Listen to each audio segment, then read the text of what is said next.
বন্ধুরা, আজকে আমি পাকা আমের আইসক্রিম দেখাবো। দেখুন, আমি দুটো আম নিয়ে নিলাম। আমগুলো ভালো করে একটু জল দিয়ে ধুয়ে নিচ্ছি।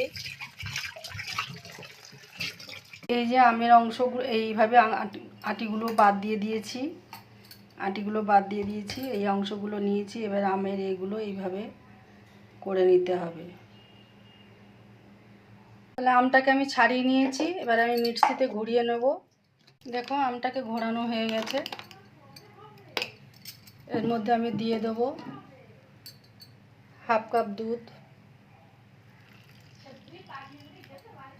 চিনি দিয়ে দেবো হাফ কাপ। তোমাদের পরিমাণ মতো মিষ্টি যেরকম খাবে সেরকম দিয়ে দেবে। দেখো, তাহলে আমার মিশ্রণটা হয়ে গেছে। মিশ্রণটা কীরকম মেজারমেন্ট হবে ঠিক এরকম হবে।